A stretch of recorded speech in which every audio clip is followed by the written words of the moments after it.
Bonjour à toutes et à tous. Je suis Anna, l'auteure du blog apprendrelesbonnesmanières.com. Je suis heureuse de vous retrouver aujourd'hui avec cette nouvelle vidéo sur la correspondance. Alors, nous allons parler de l'art d'écrire une carte de vœux, une carte pour Noël, pour le Nouvel An, pour un mariage, un baptême, également une carte postale. Voilà. Que faut-il savoir sur l'art épistolaire? Alors déjà, il ne faut pas être un savant lettré pour écrire. Voilà. Pour ceux qui se cachent derrière cette excuse de « oui, mais enfin, et mon orthographe, et j'ai pas les bons mots, je sais pas quoi écrire ». Non, ce sont de fausses excuses. Sachez que tout destinataire apprécie énormément de recevoir un courrier personnalisé. Un écrit à la main, donc un écrit manuscrit, une carte, justement, les cartes postales ou les cartes de vœux, ça fait énormément plaisir. On se sent heureux, voilà, c'est un petit bonheur. Quelqu'un a pris le temps de nous écrire, et dans cette société où nous courons tous après le temps, c'est vraiment un cadeau de savoir que quelqu'un a pensé à nous et a pris le temps de rédiger manuscritement, enfin à la plume, voilà, une petite carte pour nous. Alors voilà, 5 règles sur l'art d'écrire. Première chose, il est très important d'écrire la date et le lieu. Lorsque vous rédigez, en haut à droite, marquez donc, le lieu où vous vous trouvez, Paris, Lyon, Bordeaux, Biscarrosse, Biarritz, Saint-Sébastien, peu importe. Marquez le lieu. Donc, deuxième chose, toujours en premier main, la date. Effectivement, datez votre courrier. Ce n'est pas à la poste d'être votre secrétaire et de tamponner telle date l'envoi. Non, du tout. C'est à vous. Écrivez la date du jour.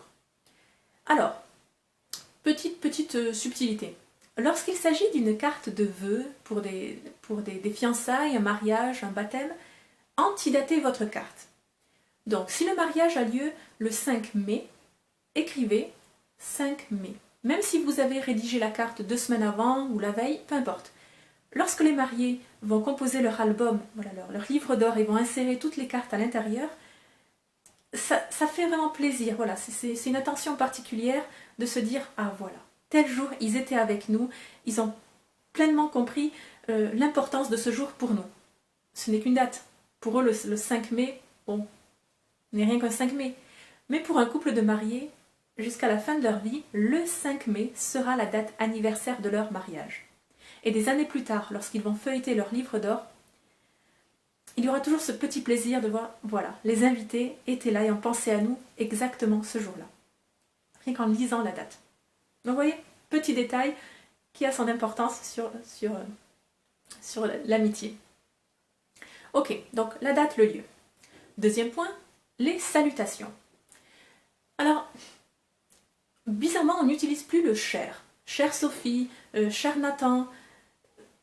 Alors, on ne l'utilise pas dans le monde professionnel, ça va de soi, mais même pour la famille, on utilise encore, les petits-enfants utilisent cher tati, cher tonton, et ensuite, bizarrement, plus rien. Voilà, c'est même pour votre ami que vous avez rencontré au club de golf, vous n'osez pas utiliser le cher. Voilà, comme c'est trop intime, trop cordial, il va penser que je lui fais des avances, hein, c'est dommage, c'est dommage. Ok, quoi qu'il en soit, on peut remplacer le cher par salut, coucou Sophie, bonjour Nathan. Ok, n'utilisez pas le cher si vous vous sentez gêné, mais utilisez tout de même une formule de salutation avec le prénom de la personne. C'est important. Donc, les personnes qui zappent la salutation en entier, on a l'impression qu'elles ont rédigé plusieurs cartes, qu'elles les ont mis de façon aléatoire dans les enveloppes, et paf, c'est envoyé. C'est impersonnel, même si la personne a pris le temps l'émetteur a pris le temps d'écrire de façon manuscrite le texte, on a l'impression un peu qu'on n'est pas considéré en tant que destinataire. Donc, important, écrivez le prénom dans les salutations et utilisez une formule de salutation. Salut, coucou, bonjour. Troisième règle, concernant la correspondance. Il faut une signature lisible. Alors, avec les séries américaines, Gossip Girl et compagnie, la mode est arrivée de signer uniquement avec son initiale. Bon, il faut qu'à mettre une célébrité ou avoir un immense orgueil pour croire qu'on va reconnaître à la simple initiale la personne. Sous prétexte d'être plus intimiste, plus voilà. À vrai dire, non, n'utilisez pas uniquement l'initiale. C'est, voilà, ça fait une espèce de code secret, comme si vous avez quelque chose à cacher, enfin... voilà, il y a beaucoup de sous-entendus derrière qui ne devraient pas exister. Donc, utilisez, signez avec votre prénom. Même si la carte en entier, enfin, lorsque vous utilisez peut-être un Bristol à votre nom, monsieur et madame un tel, à la fin, écrivez quand même signé de votre prénom, de façon lisible. Petite parenthèse concernant la signature. Donc, de façon originelle, la signature est pour reconnaître la personne qui a signé, qui a écrit le texte ou qui est d'accord avec ce qui s'engage dans le contrat. Donc, une signature doit être propre à chacun et identifiable. Et de nos jours, tout le monde, en tout cas la majorité des gens, utilisent des gribouillis. Voilà, on fait quelques ronds, quelques traits, quelques points, enfin... c'est illisible. Voilà, c'est illisible. Lorsque vous regardez des documents historiques, lorsque le roi de France, Louis XV, Louis XIV, Louis XVI, etc., Louis XIII signait, c'est écrit en gros Louis. Il signait simplement de son prénom. Très, très, très chic, très grand, c'était très amusant. Ok, donc vous aussi, utilisez votre signature, on doit vous reconnaître derrière cette signature.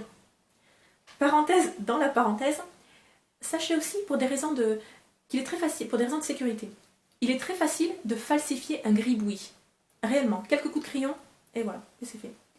Par contre, nous avons tous une calligraphie particulière, nous avons tous notre propre style d'écriture, et ça, ce n'est pas si facile que ça à reproduire.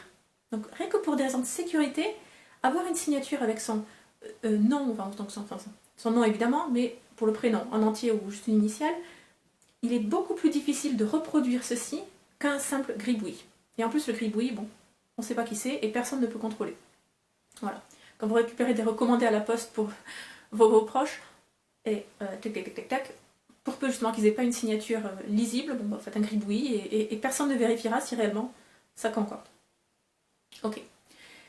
Donc très bien, je referme ces parenthèses, je clôture le point 3, je passe au 4e point. Pas de texte embarrassant. Dans les cartes de vœux pour un mariage, pour un enterrement de vie de garçon, de vie de jeune fille, de baptême, carte postale, pas de texte embarrassant. Souvent les cartes sont lues à haute voix, même quand elles sont destinées à une seule personne, elles sont lues à haute voix, elles sont partagées, elles sont collées sur le frigo. Ok, on n'embarrasse personne. Vous ne savez pas par qui sera lue la carte dans l'immédiat par la personne, mais dans 2-3 semaines, un mois, etc., la carte peut être gardée et elle sera lue par quelqu'un d'autre. Ok. Face aux lectures publiques, non, pas de texte embarrassant dans les cartes. Voilà. Dernière chose, 5e point concernant la correspondance. La plupart du temps, donc surtout pour les cartes postales, glissez les cartes postales dans des enveloppes. Voilà. Le facteur n'a pas que ça à faire que de lire votre courrier. C'est certain, il a quand même un métier, il manque de temps comme nous tous. Mais tout de même, les cartes postales doivent être mises dans des enveloppes. Voilà, et ce n'est pas une question d'écologie ou pas de... Non, ça reste une correspondance privée. Glissez-les dans des enveloppes avant de les poster. Voilà. Je récapitule ce petit cours, cette petite vidéo sur l'art épistolaire. On écrit la date et le lieu sur notre carton. Les salutations doivent être complètes et personnelles, avec le prénom de la personne. La signature doit être lisible. Pas de texte embarrassant. Enfin, glissez votre carte dans une enveloppe. Idéalement, une enveloppe à la bonne taille. Mais vaut mieux une enveloppe trop grande que pas d'enveloppe du tout. J'espère que ça vous servira. Merci pour votre attention. On se retrouve prochainement sur le site apprendrelesbonnesmanières.com pour une nouvelle leçon de style et d'étiquette. Merci de votre attention. À bientôt!